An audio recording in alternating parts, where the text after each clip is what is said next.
દિવાળીના તહેવારમાં વડોદરા ઝગમગી ઉઠ્યું। યુરોપ અને જાપાન જેવી શહેરમાં રોશની જોવા મળી।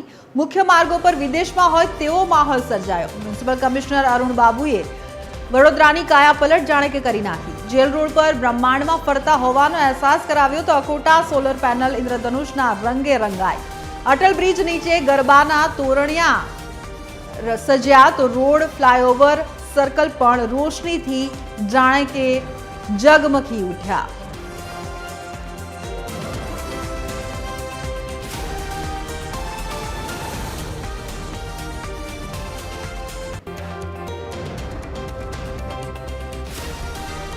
વડોદરાના દ્રશ્ય છે જે રીતે અત્યારે દિવાળીનું જે પર્વ સમગ્ર રાજ્ય અને દેશમાં ખૂબ જ આનંદથી ઉજવવામાં આવતું હોય છે અને આ તો પર્વ જ રોશની અને ઝગમગાટનો છે। તેમાં વડોદરાના કંઈક અદ્ભુત દ્રશ્યો આપ જોઈ શકો છો આપના ટીવી સ્ક્રીન પર।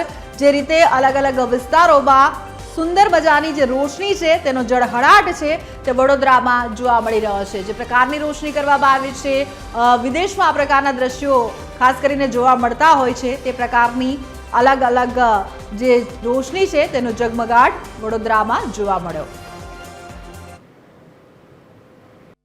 આ વખતે બે ગાર્ડન્સ કમાટી બાગ અને ગોત્રી ગાર્ડન સાથે સાથ લગભગ 7 બ્રિજેસ એમાં ખાસ કરીને કાલાઘોડા બ્રિજ અને અકોટા બ્રિજ અને લગભગ 40 રસ્તાઓ રોડ રસ્તાની સાઈડમાં આ વખતની સિટીને મેં સજાવ્યા છે। સુરસાગર લેક સિટીના વીએમસીના building smart city centre heritage buildings બધાને સજાવ્યા છે।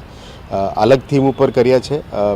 આપ જોઈ શકો છો કે અમુક વખતે નોર્મલ લાઇટિંગ થતું હોય છે અલગ અલગ ફેસ્ટિવલ્સમાં પણ આ વખતે થોડું અલગ કરવાનું વિચાર્યું હતું। એટલે યુરોપમાં પણ આ જ રીતનું થીમ્સ ઉપર કદાચ ક્રિસમસ ઉપર પણ કરતા હોય છે। જાપાનમાં પણ અલગ વસ્તુ કરી છે। અમે અલગ અલગ આઈડિયાઝને બોરો કર્યા છે। બધું એક જ નથી, અલગ અલગ આઈડિયાઝને બોરો કરીને થોડું વડોદરાનું શું સૂટ થાય